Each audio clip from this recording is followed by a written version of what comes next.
जी हाँ, आज का दिन ऐतिहासिक दिन। आज दिन है 10 का दम दिखाने का। 2 आईपीएल चल रहे हैं। एक आईपीएल 7 समंदर पार, जहां पर क्रिकेट और बॉल के बीच जंग है। 2 टीमें हैं, एक मुंबई और एक दिल्ली, और दूसरी जंग है बिहार। जी हाँ, फाइनल नतीजे का सबको इंतजार है। आखिर बिहार में किसके सिर सजेगा ताज और कौन लेगा ट्रॉफी, इसी पर नजरें हैं। किस्सा कुर्सी का। जी हां, आपका स्वागत है। आज देश का सवाल 2 मुद्दों के साथ। जी हां, एक क्रिकेट और बॉल, और दूसरा आखिर कौन होगा बिहार का बिग बॉस। जी हां, इस पर चर्चा करेंगे। इससे पहले कि हम चर्चा की ओर आगे बढ़ें, मैं आपको बता दूं आज मेरे साथ एक अनोखा पैनल है। पैनल में आईपीएल का विश्लेषण करने के लिए मेरे अपने खेल संपादक राजीव मिश्रा एक बड़े पैनल के साथ हैं, और वो बड़ा पैनल जिसे आप देख चौंक जाएंगे कि आखिर इंडिया न्यूज के अपने स्टूडियो में वो स्टेडियम जहां पर बॉल और बैट के बीच होंगी जंग। जी हां, भिड़न दोनों जगह। इंतजार सबको है। एक तरफ धड़कने नेताओं की बढ़ी हुई हैं, तो दूसरी तरफ क्रिकेट को लेकर वो क्रिकेटिंग फैन, और उसके साथ साथ 2 टीमें दिल्ली और मुंबई। धड़कने दोनों तरफ तेज हैं। राजीव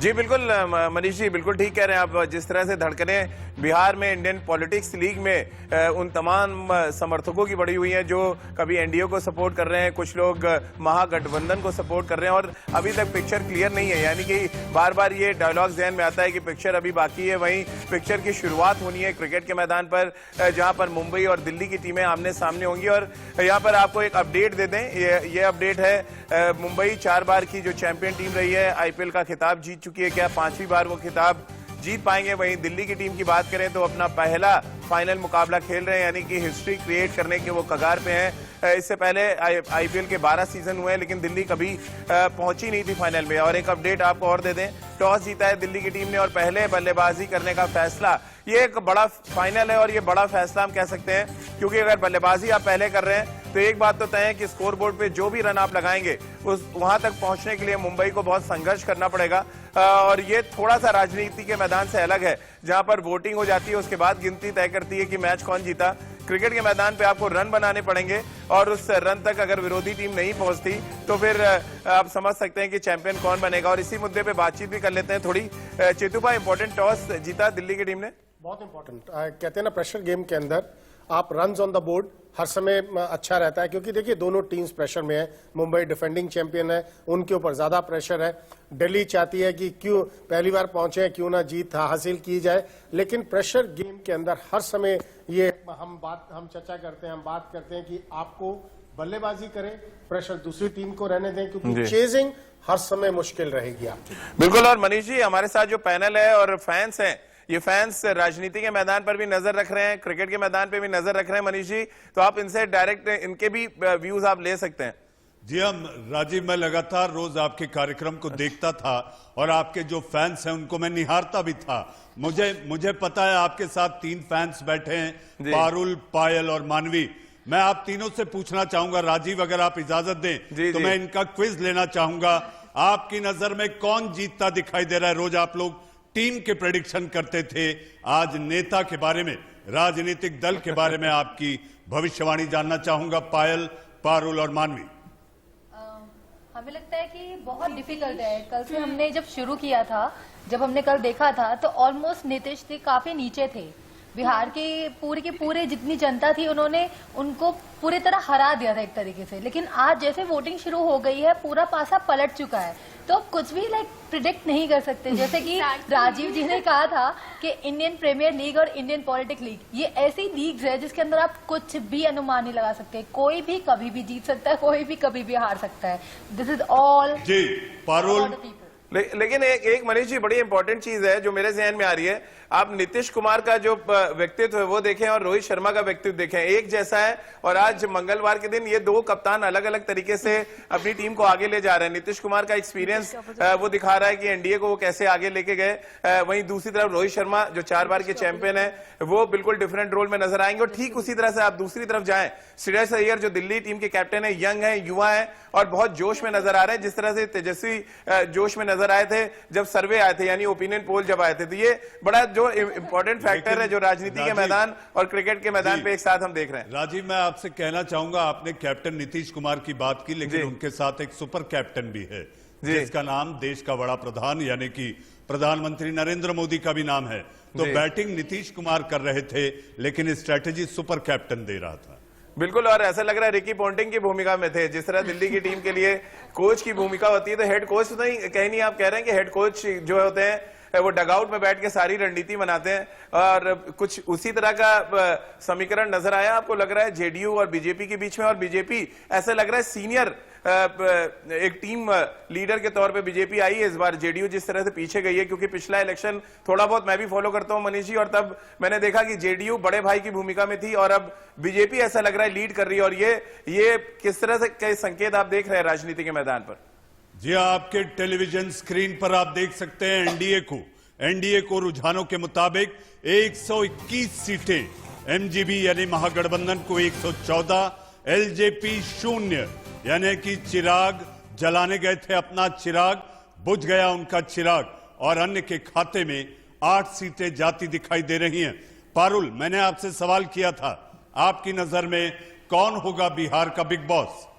मुझे लगता है चाहे आईपीएल हो, that means the Indian Premier League, या फिर इंडियन पॉलिटिक लीग हो, आज दोनों के लिए एक बहुत बड़ा दिन है एंड हम दोनों में कंफ्यूज है। वैसे दो मैं सपोर्ट दिल्ली को कर रही हूँ, लेकिन अभी भी मुझे थोड़े थोड़े मुंबई के चांसेस लग रहे हैं। यस, तो same is with the elections only. यहाँ पे हम चाहे नीतीश की बात करें चाहे तेजस्वी सिंह की बात करें, जैसे कि नीतीश एकदम से हमने सुना था कि वोटिंग उनकी काफी ज्यादा बढ़ गई, लेकिन लास्ट मोमेंट पे क्या हो सकता है हम कुछ नहीं कह सकते। टॉस चाहे किसी ने जीता।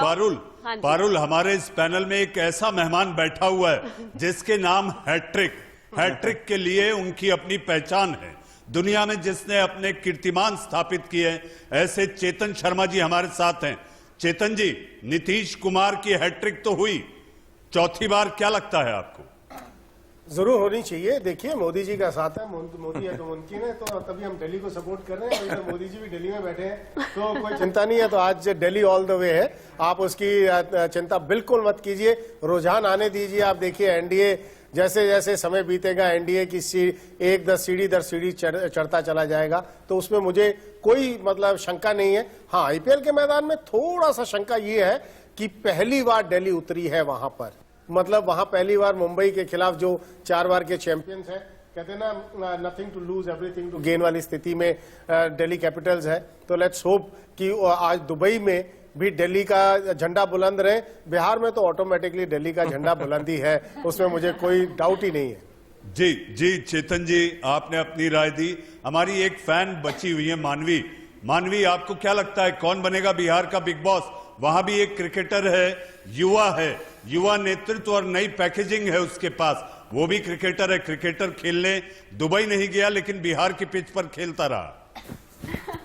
हाँ जी, मुझे भी बिल्कुल लगता है कि एनडीए जीतेगी, क्योंकि जैसे ही राजीव जी ने कहा कि मुंबई रोहित शर्मा और नीतीश दोनों एक जैसे हैं, तो रोहित शर्मा आईपीएल की ट्रॉफी लेके जाने वाले हैं, तो बिहार की जो सरकार है वहां पे एनडीए का हक बनता है। जी मानवी, राजीव, मैं फिर आपके पास आता हूं। मेरे साथ राजनीतिक मेहमान हैं। जी हाँ, राजनीतिक मेहमान, क्योंकि आज भारत की राजनीति के लिए लोकतंत्र का सबसे बड़ा पर्व कोरोना काल के बाद एक ऐसा चुनाव जिसकी मतगणना में इतना समय लग रहा है, एक ऐसा चुनाव, एक ऐसा जनादेश जिसकी मतगणना में 2 बार चुनाव आयोग को सामने आकर बताना पड़ रहा है कि आखिर पूरे नतीजे आने में, अंतिम नतीजा आने में अभी देर लगेगी। जी हां, इस पर चर्चा और बहस करने के लिए राजीव, मैंने आपके पैनल का इंट्रोडक्शन तो करा दिया, लेकिन मेरे साथ मेरे राजनीतिक मेहमान भी हैं। मेरे साथ आपके टीवी स्क्रीन पर बीजेपी के प्रवक्ता सुदेश वर्मा। जी हां, आपके साथ इस समय चर्चा करने के लिए राजनीतिक विश्लेषक विवेक अवस्थी और मेरे साथ कुछ और मेहमान जुड़ेंगे। सुदेश जी, अगर आपको मेरी आवाज आ रही है, मेरा सवाल आपसे है। सुदेश जी, बिहार में का बा, किसकी बहार बा? बिहार में विकास बा, विकास के वोट पड़ी ई बार। देखिए, आपको पता है कि इतना अभी तो देखिए हालांकि ऊपर नीचे हो सकते हैं, लेकिन मैं बता रहा हूं जो ट्रेंड है, इतना कुछ होने के बाद इतना नेगेटिव, क्योंकि आपको याद है कोरोना पर कोई भी सरकार कितना भी काम कर ले, लोगों को लगेगा कि कुछ और हो सकता था, क्योंकि कुछ लोगों की जानें गई हैं। और जब भी इतना बड़ा कोई महामारी होता है तो आप मान के चलिए कोई भी सरकार हो, कहीं ना कहीं कोताही होती है, तो सरकार पर ठिकरा फोड़ा जाता है। इसके बावजूद देखिए ये एनडीए गठबंधन इतना अच्छा कर रही है और इसके लिए बधाई की पात्र है। सुदेश जी, नीतीश बधाई के पात्र हैं। सुदेश जी, आज सुबह से लगातार हम लोग एक एक सीट का विश्लेषण, सुबह 6 बजे से लेके 13 घंटे हो गए, 7 बज चुके हैं, एक एक सीट पर जब हम चर्चा कर रहे हैं और रुझान ऊपर नीचे हो रहे हैं, तो आज हमने सियासत के तमाम मेहमानों को देखा, आंकड़े जिस तरह से ऊपर नीचे हो रहे हैं, तो उनकी बातें भी शेख चिल्ली की तरह होती रही, अपनी अपनी शेखियां बगाड़ते रहे कि हमारे इस काम के कारण हमको मिल रहा है, हमारी सरकार बन रही है। लेकिन आप सच कहें तो धड़कनें अभी थमी सी दिखाई देती हैं और आपके चेहरे पर सरकार बनने का उत्साह भी दिखाई नहीं दे रहा। देखिए मनीष जी, ये बात है, क्योंकि बोलते हैं ना दूध का जला छाछ भी फूंक फूंक कर पीता है, तो ऐसा हमारे साथ हो चुका है। हम बहुत कॉन्फिडेंट हैं, शुरू से ही टेलीविजन चैनल पर भी और पहले भी जब डिबेट हो रहा था हम यही बोलते थे कि एनडीए को इसलिए बहुमत मिलेगा क्योंकि एस्पिरेशनल बिहारी आज के दिन विकास चाहता है और विकास के चेहरे के रूप में वो दो व्यक्ति को देखता है, नीतीश जी को बिहार में देखता है, मोदी जी को पूरे राष्ट्र में देखता है, और मोदी जी के विजन को ही नीतीश जी इंप्लीमेंट करेंगे, ये भी बात हो चुकी है। तो बिहार को एक बार ऐसा मिलना चाहिए कि बिहार देखे 5 साल में क्या हो सकता है, विकास की गंगा वहां बहेगी, और इसीलिए हम बहुत कॉन्फिडेंट हैं कि अंततोगत्वा एनडीए को ही मेजोरिटी मिलेगी और नीतीश जी मुख्यमंत्री बनेंगे। जी हाँ सुदेश जी, लेकिन आज एक और खास बात देखने मिली, मेरे साथ कुछ और मेहमान जुड़ चुके हैं। मनोज लाल दास साहब, आप जदयू के नेता हैं, प्रवक्ता हैं, और बेबाकी और बड़ी तलखी के साथ आप लगातार टीवी चैनलों पर आते रहे। मेरे साथ राधिका खेड़ा, कांग्रेस की प्रवक्ता। जी हाँ राधिका, क्या लगता है आपको? सांसें थमी हुई हैं, नतीजे आने बाकी हैं, कुछ भी हो सकता है, फोटो फिनिश जिसे अंग्रेजी में कहते हैं nail biting and, cut throat. देखिए, बिहार में बदलाव की बयार है और बदलाव तो तय है, और बदलाव यही होगा कि महागठबंधन की सरकार बनेगी और तेजस्वी यादव जी मुख्यमंत्री बनेंगे। सिर्फ 5 सीटों का देखिए, यहाँ पे 5 आपके सामने बैठे बैठे मैं देख रही हूँ कैसे कैसे सीटें महागठबंधन की बढ़ती जा रही हैं जब से मैं ज्वाइन करी हूँ यहाँ पे, और ये गैप बहुत ज्यादा था अगर आप देखेंगे सुबह से, और जैसे जैसे टाइम कम हो रहा है और हम रिजल्ट की तरफ पहुंच रहे हैं, महागठबंधन की सीटें बदल रही है। सच्चाई ये है कि 15 साल के कुशासन से बिहार की जनता परेशान थी, और सच्चाई ये भी है कि किस तरीके से धर्म को लाके चुनाव को धर्म पे, जाति पे ले जाने की भाजपा ने पुरजोर कोशिश करी, ताकि जो उनकी विफलताएं हैं, चाहे कोरोना हो, इकोनॉमी हो, उन सबसे ध्यान भटकाया जाए, और उसका बखूबी काम ओवैसी साहब ने किया। राधिका जी, मैं आपसे बिल्कुल निष्पक्ष होकर बात कर रहा हूं। मैं आपसे चाहूंगा आप दिल पर हाथ रखकर कहें, कांग्रेस का प्रदर्शन संतोषजनक है आपको लगता है? देखिए, आप कांग्रेस के सिर्फ अकेले प्रदर्शन को या सिर्फ आरजेडी के प्रदर्शन को नहीं देख सकते। विश्लेषण होगा तो पूरा होगा राधिका जी, विश्लेषण होगा तो पूरा होगा। कई सीटों पे कांग्रेस का भी इन्फ्लुएंस आरजेडी को मिला है और कई सीटों पे आरजेडी का इन्फ्लुएंस कांग्रेस को मिला है। ये मिल के जीते हैं। आप कहें कि कांग्रेस का प्रदर्शन बुरा था या आरजेडी का प्रदर्शन अच्छा है या एक पार्टी एक को पीछे लेकर गई है, ऐसा बिल्कुल नहीं है। सच्चाई आपकी स्क्रीन पे है कि महागठबंधन में लोगों ने बताया है, और फर्क बहुत कम है। अभी जो सीटों का भी गैप है, क्योंकि 500,000 से के बीच में कई तो सिर्फ 80 या 90 वोटों का फर्क है, जैसे हम देख रहे हैं। तो ये बिल्कुल ही कहना गलत होता है कि कांग्रेस ने अच्छा नहीं करा। क्यों? ये जो सीटें आरजेडी जीती, क्योंकि पूरे बिहार ने महागठबंधन को वोट दिया है, कांग्रेस और आरजेडी को मिलकर एक वोट दिया है। जब पूरे बिहार ने एनडीए और नीतीश, लेकिन आपको पता है राधिका जी, राधिका जी, मुझे पता है आप लगातार सुबह से हो सकता है अलग अलग चैनलों में भी आप प्रवक्ता के रूप में बैठी होंगी, लेकिन मैं आपको बताऊं सुबह से हम भी विश्लेषण कर रहे हैं। लगातार 13 घंटे हो गए और विश्लेषण जारी है। हमने जो पाया वो ये पाया कि आप बैक सीट पर हैं। अगर आप फ्रंट सीट पर होते तो आपके कारण दूसरों को आपकी उंगली पकड़कर चलना पड़ता, लेकिन आपकी स्थिति ऐसी है कि आपको दूसरों की उंगली पकड़कर लालटेन हाथ में थाम कर आगे बढ़ना है।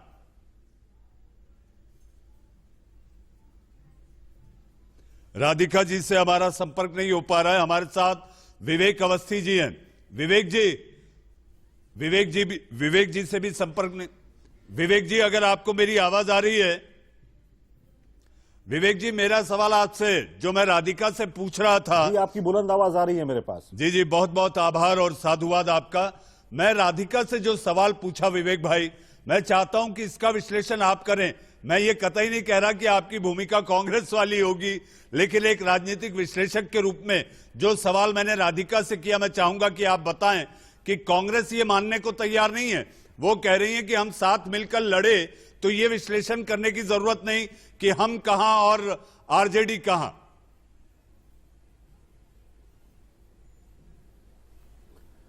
उनका ये पर्सनल उनकी राय हो सकती है, लेकिन जब विश्लेषण किया जाता है तो एक पूरी चीज का, पूरे विषय का किया जाता है।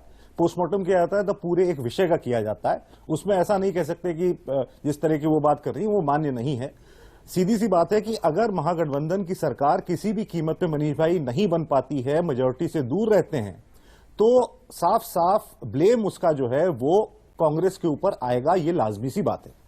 और वहीं पर अगर एनडीए सरकार बनाने से चूक जाती है तो सबसे बड़ा ब्लेम अगर किसी पे आएगा तो चिराग पासवान पे आएगा, क्योंकि वहां वोट कटुआ थे, स्पॉइलर थे। जी हां विवेक भाई, इस समय एक बड़ी खबर मैं बताना चाहूंगा दर्शकों को।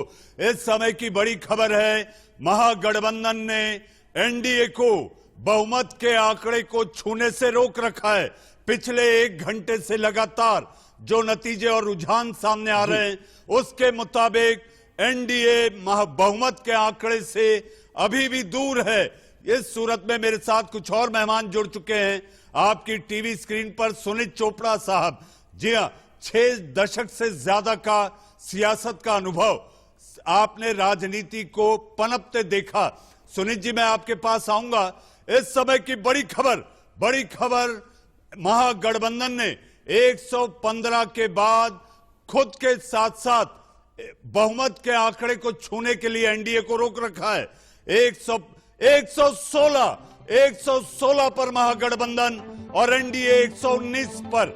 इस वक्त की बड़ी खबर, और सीधे मैं आपको लिए चलता हूं पटना, जहां पर हमारे सहयोगी राकेश कुमार सिंह 10 सर्कुलर रोड यानी कि तेजस्वी यादव के घर के बाहर हैं। राकेश, आज सुबह से लेकर अभी तक लगातार वहां पर माहौल ऊपर नीचे होता रहा। दफ्तरों में नेताओं के घरों के सामने भीड़ जुटती थी और आंकड़े देखकर छट जाती थी।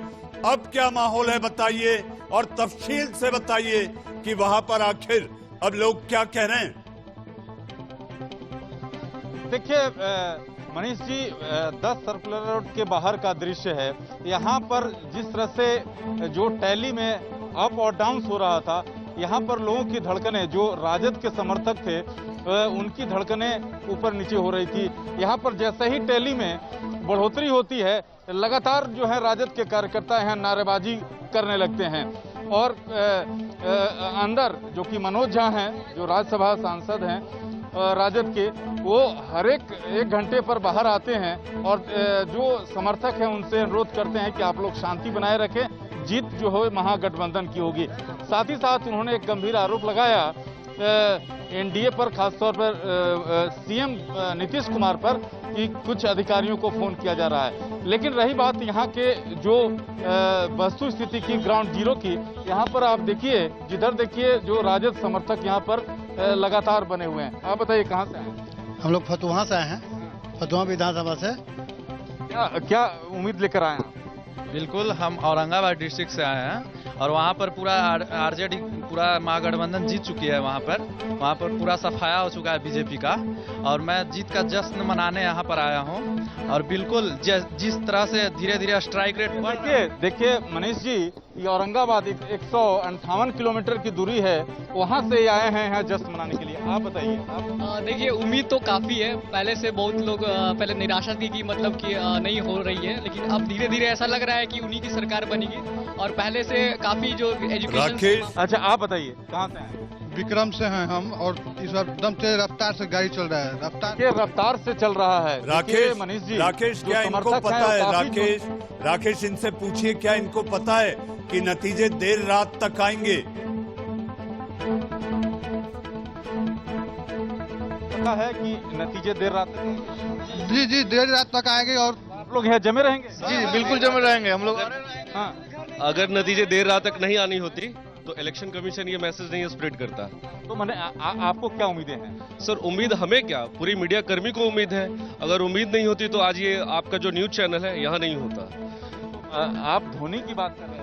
बिल्कुल धोनी की बात कर रहे थे। धोनी की इसलिए बात कर रहे थे कि जब भी इंडिया मैच लूज करने के पोजीशन में होता है तो धोनी आकर उस मैच को निकालता है।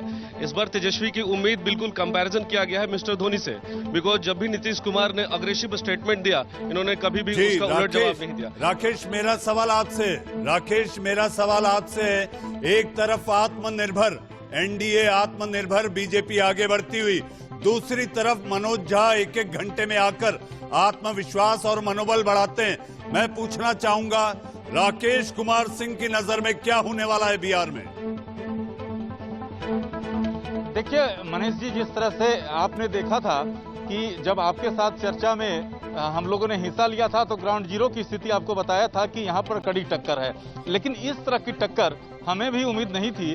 लेकिन ये जरूर है कि क्योंकि यहाँ पर राजद के समर्थक हैं और भारी संख्या में है, लेकिन जो टक्कर है, अब कोई 1 घंटे 2 घंटे में कौन बाजी मारेगा, ऊंट किस करवट बैठेगी, उसका इंतजार करना पड़ेगा।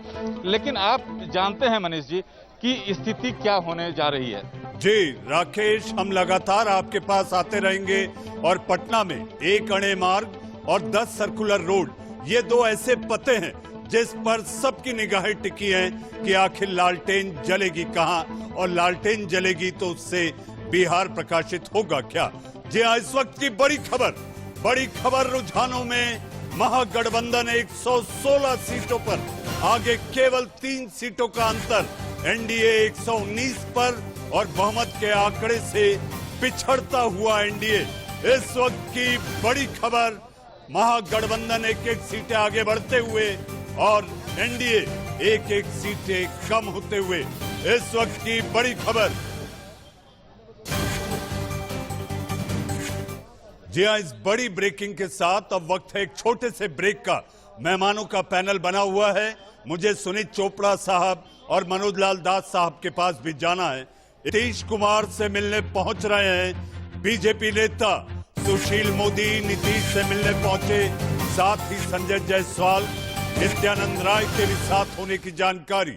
इस वक्त की सबसे बड़ी खबर, बिहार के मुख्यमंत्री नीतीश कुमार से मिलने पहुंचे बीजेपी नेता भूपेंद्र यादव, जिन पर जिम्मा है बिहार में एनडीए का परचम लहराने का, वो नीतीश कुमार से मिलने भूपेंद्र यादव, संजय जायसवाल, सुशील मोदी, बीजेपी के बड़े आला नेता नीतीश कुमार से मिलने और रणनीति बनाने नीतीश कुमार के घर यानी 1 अणे मार्ग पहुंच रहे हैं।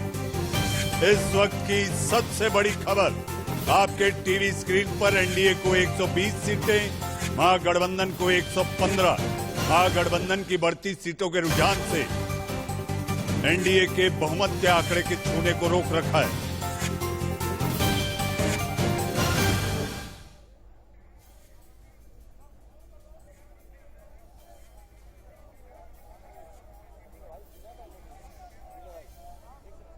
बिहार की राजधानी पटना में हलचल तेज। जी हां, पटना से लेकर दिल्ली तक हलचल तेज है कि आखिर कौन होगा बिहार का बिग बॉस। लेकिन इस बीच मनोज सिन्हा, जो लगातार हर घंटे में बाहर आकर अपनी बात कह रहे हैं, आत्मविश्वास से कह रहे हैं कि सरकार बनेगी तो महागठबंधन की बनेगी। क्या कहा उन्होंने, आइए आपको सुनाते हैं। 2 मिनट बोलने दो। अरे बाबू चुप हो जाओ, चुप हो जाओ, बोलने दो। 5 मिनट चुप हो जाओ, 5 मिनट।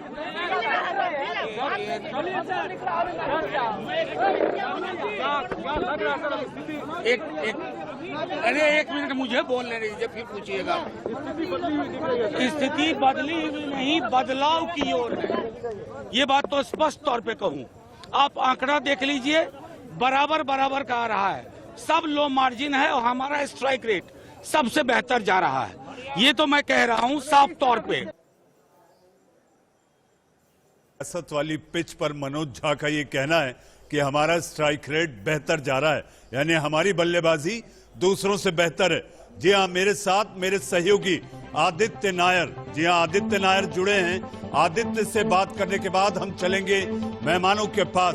मेहमानों में मेरे पास सुमित चोपड़ा साहब, सुनीत जी के पास मैं नहीं आया हूं, लेकिन इससे पहले कि सुनीत जी और मनोज लाल दास साहब, मैं आदित्य नायर के पास चलता हूं। आदित्य, आखिर किसके तेज से जगमगाएगा, किसके आदित्य की किरणें बिहार को जगमगाएंगी?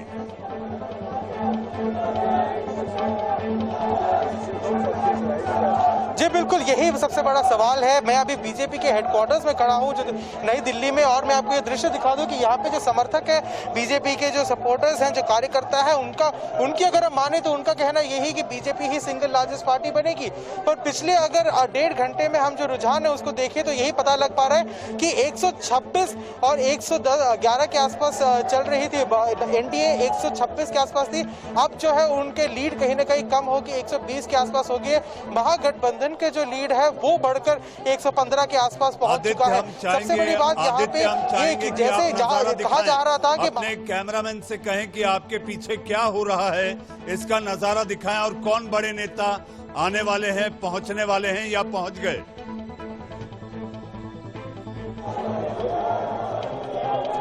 जी, मैं कैमरामैन से कहता रहूंगा कि आपको नज़ारे आसपास के दिखाते रहे कि यहाँ पे कितने सारे सेलिब्रेशंस ऑलरेडी चल रही हैं, लोग कितने यहाँ पे तैयार होके बैठे हैं कि जैसे हो पाए वो, जैसे ही यहाँ पे रिजल्ट अनाउंस हो वो अपने यहाँ पे जो सेलिब्रेशन है शुरू करें। आप देख पाएंगे ऑन स्टेज आदेश गुप्ता जो है, जो दिल्ली बीजेपी प्रेसिडेंट है, वो यहाँ पहुंच चुके हैं। हर्षवर्धन जो है, doctor Harshvardhan already BJP headquarter से पहुंच चुके हैं, पर वो बाहर यहाँ पे आए नहीं है। जितने भी यहाँ समर्थक हैं उनसे नहीं मिले हैं। बात अभी बार बार यही उठ रही है कि आरजेडी वोट जितने भी खा रही है वो जेडीयू के खा रही है। तो जैसे जैसे कांग्रेस अगर महागठबंधन को थोड़ा पीछे खींच रही है तो जेडीयू एनडीए के अलायंस को कहीं ना कहीं पीछे खींच रही है। तो बात एंड में यही आती है कि क्या हंग पार्लियामेंट होगा किसी एक। जी आदित्य, आज सुबह से हम भी यही नजारे देख रहे हैं। आंकड़े जैसे ही ऊपर नीचे होते हैं तो कार्यकर्ताओं की जो हलचल है वो दफ्तरों में बढ़ जाती है। जी हाँ, खुशी का माहौल लगने लगता है, कोई लड़ी लगा देता है, दिवाली का माहौल है। लेकिन अभी भी ये तस्वीर साफ नहीं है कि आखिर किसकी बनेगी सरकार। लेकिन इन पूरे चुनाव में लेफ्ट का प्रदर्शन बेहतर कहा जा सकता है। मेरे साथ सुनीत चोपड़ा साहब हैं। Sunit ji, keep left is doing very good.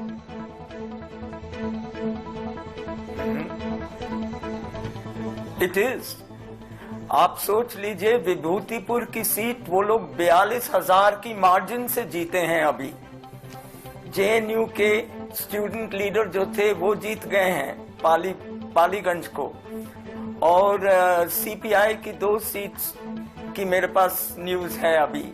तो कोई 14 सीट लेफ्ट जीता है, और ये 14 वो सीट्स हैं जो कभी बिकेंगी नहीं। सो इसका मतलब है कि एक तरह से एक स्थायित्व आ गया है इलेक्शन में। ये सिर्फ रुकावट नहीं है, ये स्थायित्व है, क्योंकि जनता ने बहुत कुछ ऐसा देखा है जो मैं उम्मीद करता हूं कि दोबारा कहीं भी हिंदुस्तान में ना देखा जाए। जैसे कि हमने देखा कि कैसे बेचारे मजदूर, उनको ना ट्रेन दी गई, ना उनको बस अलाउ की गई, पैदल आए घर, मरते आए। मैं उम्मीद करता हूं कि बिहार की जनता वो यात्रा को कभी ना भूले। सुनीत जी, बिहार के नतीजों को देखकर ये कहा जा सकता है कि इसकी आज बंगाल तक पहुंचेगी। मैं आपसे जानना चाहता हूं, क्या यही समीकरण कांग्रेस और वाम दल मिलकर बंगाल चुनाव में लड़ सकते हैं?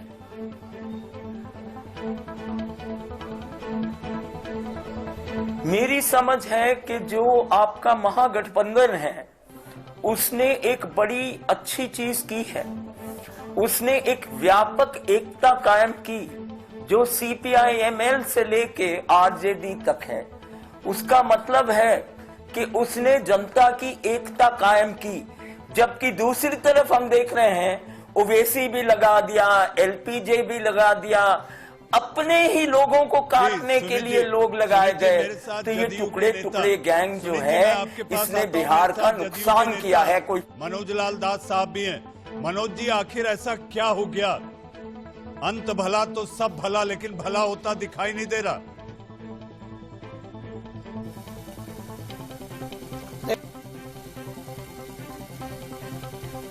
रहा है ये तो भला की ही ओर जा रहा है।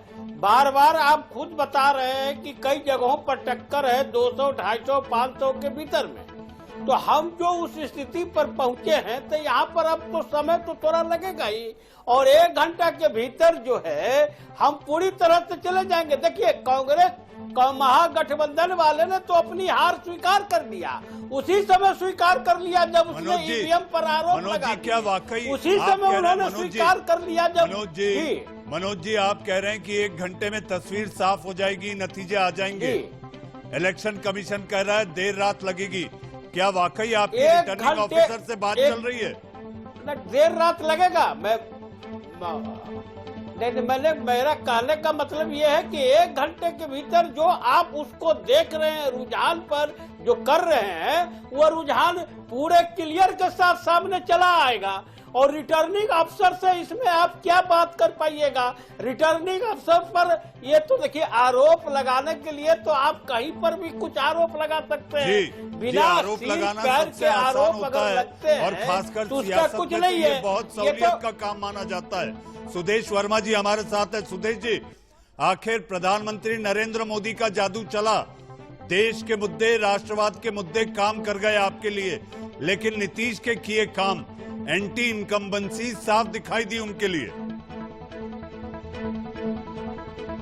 चोपड़ा जी की बात को बता दूं, कार्ल मार्क्स और माओ को छोड़कर जातिवाद और करप्शन को पकड़ने के बाद ये कुछ सीट जीत पाए हैं। ये इनकी अगली राजनीतिक रास्ता को दिखाएगी। तो अलग अलग पार्टी जो बंगाल तक जाएगी, जो बंगाल तक जाएगी। सुदेश जी, सब लोग मिल जाए, एक बड़े व्यक्ति के नेतृत्व में आ जाए, पार्टी ज्वाइन कर ले। क्या रहा? लेफ्ट का रहा क्या? कास्ट से कंप्रोमाइज कर लिया, चढ़ गए करप्शन के ऊपर, अब कुछ बचा नहीं। मार्क्स छोड़ दिया, माओ छोड़ दिया, तो आप खत्म हो गए। सुदेश जी, आपको नहीं लगता जिस तरह से जश्न की तैयारी हेडक्वार्टर में हो गई है, या जिस तरह से वहां पर बड़े नेता पहुंच रहे हैं, अभी आंकड़ों का पता नहीं कि आप बहुमत छू पाएंगे या नहीं, तो आपको ऐसा नहीं लगता कि थोड़ी जल्दबाजी हो रही है, जैसा 2015 में हुआ था? लड़ी लगा दी गई थी लेकिन फट गई। नहीं, कोई बात नहीं। देखिए, तो ये राजनीति है और कार्यकर्ता लोगों का उत्साह होता है, आपको पता ही है। और निश्चित ही हम तो अभी भी सुदेश जी, मैं केवल दिल्ली के बीजेपी दफ्तर ही नहीं, मैं आपको लिए चलता हूँ वो पटना के बीजेपी दफ्तर, वहाँ का हाल बता रही है मेरी सहयोगी बरखा शर्मा।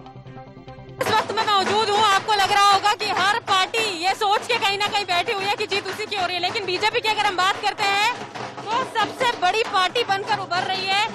एनडीए यहाँ पर जीत दर्ज करती हुई नजर आ रही है, और आप देखिए उत्साह यहाँ पर कितना ज्यादा है। जो महिला कार्यकर्ता है बीजेपी की, वो यहाँ पर ढोल नगाड़े बजाते हुए नजर आ रहे हैं। ये देखिए नारेबाजी और उसी के साथ साथ जश्न का पूरा माहौल यहाँ पर।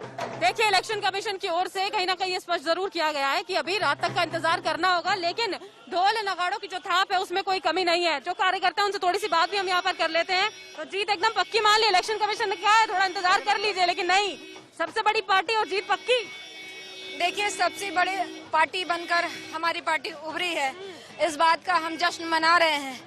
और सरकार तो अपनी ही बनेगी। सरकार आपकी बनेगी? चलिए ठीक है, एनडीए की सरकार बन रही है, लेकिन मुख्यमंत्री कौन बन रहे हैं? देखिए, वो कुछ चीजें हैं जो कि शीर्ष के नेतृत्व को तय करना होता है। मैं बहुत छोटी सी कार्यकर्ता हूँ भाजपा की, बस महिला मोर्चा की प्रवक्ता हूँ, इसलिए इस बात का जवाब मैं नहीं दे सकती हूँ। इस बात का जवाब आपको पार्टी के शीर्ष नेतृत्व से ही मिल सकता है। चलिए ठीक है, जो खुशी है, देखिए शीर्ष नेतृत्व पर यह सवाल यहाँ पर जरूर डाला जा रहा है, लेकिन जो जोश है उसमें कोई कमी नहीं है, लेकिन जिस तरह की बयानबाजी इसी बीच बीजेपी नेताओं ने यहाँ पर की है कि जो ये पूरी जीत यहाँ पर दर्ज की जा रही है, उसमें ज्यादा से ज्यादा हाथ जो है वो बीजेपी का है, पीएम मोदी का है। और क्या वाकई में ये मैजिक प्रधानमंत्री नरेंद्र मोदी का चला है या फिर नीतीश कुमार की जो आखिरी एक अपील यहाँ पर रही थी वो कारगर साबित हुई। लेकिन बीजेपी दफ्तर में हम मौजूद हैं, तस्वीरें यहाँ पर हम आपको दिखा रहे हैं और ये जश्न देखिए लंबा चलने वाला है यहाँ पर, क्योंकि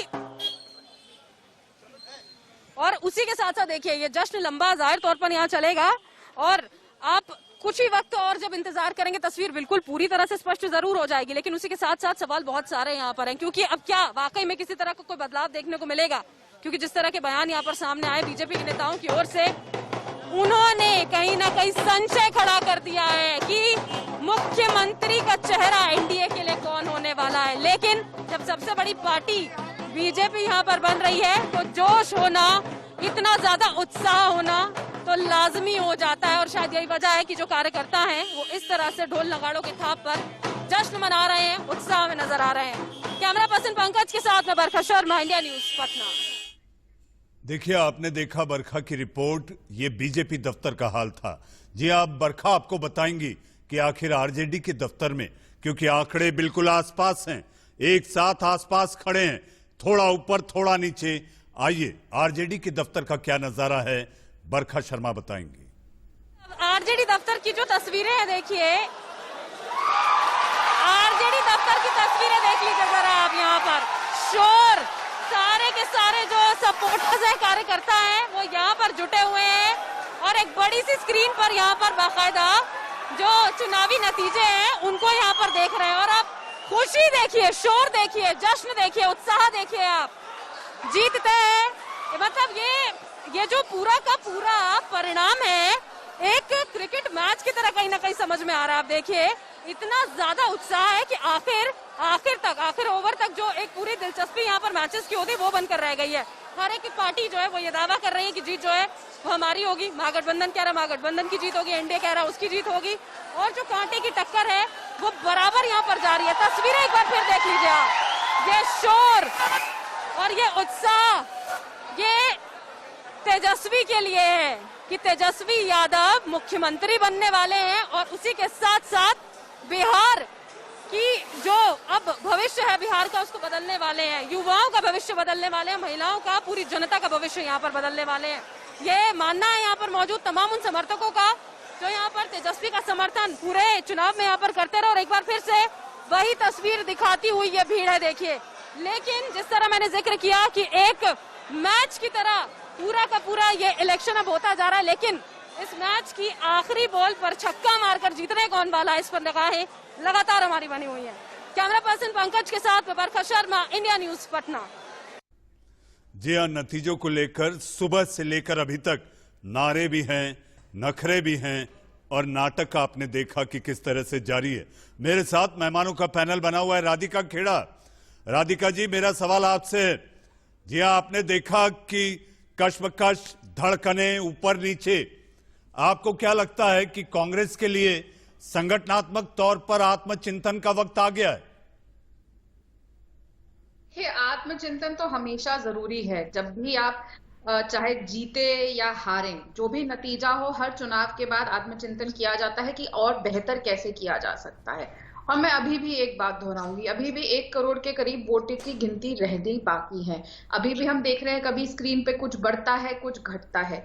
थोड़ा आराम से, अभी धैर्य से हमें नतीजे देखने की जरूरत है। और ये बात तो कटु सत्य है कि महागठबंधन की सरकार बिहार में बनने वाली है।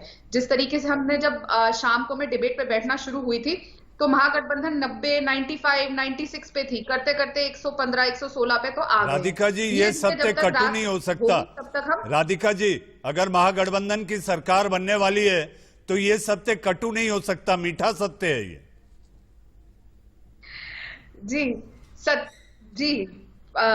कटु सत्य, लेकिन ये एनडीए के लिए और जो सब लोग काफी मीडिया के लिए भी है, बहुत ऐसे चैनल है जो इस बात का गम भी मना रहे होंगे, लेकिन और उन सब के लिए भी है जो अभी से तैयारी कर रहे हैं। इसलिए कहते हैं ना, हमारे हिंदू धर्म में, हमारे कल्चर में कहा जाता है कि जब तक कोई चीज होती नहीं है ना, उसके बाद उसका जश्न नहीं मनाना चाहिए।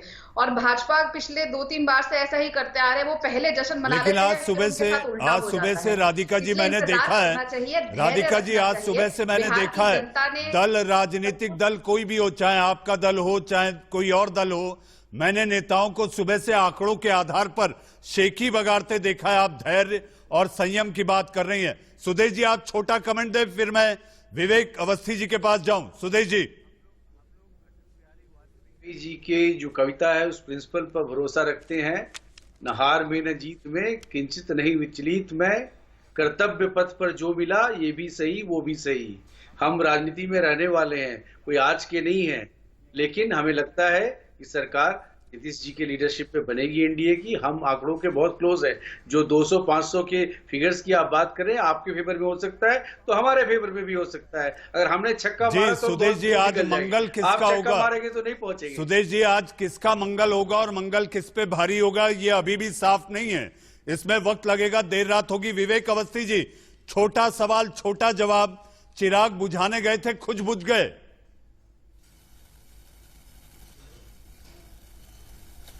चिराग बुझाने गए थे खुद बुझ गए, जीरो पे बोल रखे तो विलियम चले गए।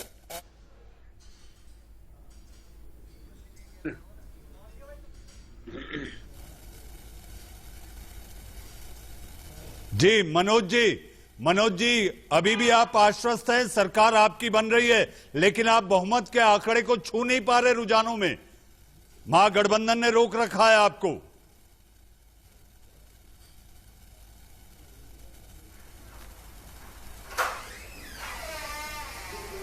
मनोज दास साहब के पास हम नहीं पहुंच पा रहे हैं। हमारे साथ सुनीत टंडन साहब हैं। जी हाँ सुनीत चोपड़ा साहब। सुनीत जी मेरा सवाल आपसे, कुल मिला के अगर नजर देखें तो आपसे मैंने सवाल किया था क्या बंगाल में आप कांग्रेस के साथ हाथ पकड़कर फिर एक बार ताल ठोकेंगे?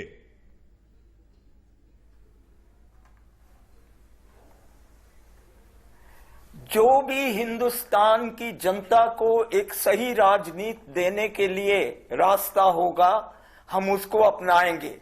और मैं समझता हूं कि आज के हालात में जब देश के टुकड़े टुकड़े कर रही है हमारे देश की केंद्रीय सरकार, तो हम चाहते हैं कि हिंदुस्तान की जनता को नीचे से इकट्ठा करके और जोड़ के हम सही रास्ते पे आगे ले जाएं।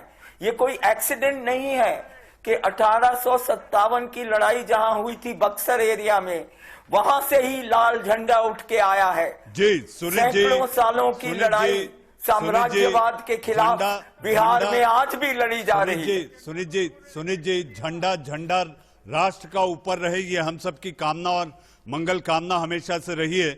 आज आप लोग जुड़े, लेकिन जाते जाते मैं ये कहना चाहूंगा कि इलेक्शन कमीशन के मुताबिक नतीजे आने में अभी और वक्त लगेगा। फूल के कुप्पा होने की अभी ऐसी कोई गुंजाइश दिखाई नहीं देती कि आखिर सरकार किसकी बनेगी। जाते जाते किस्सा कुर्सिका में मैं केवल यही कहना चाहूंगा, miles to go before I sleep.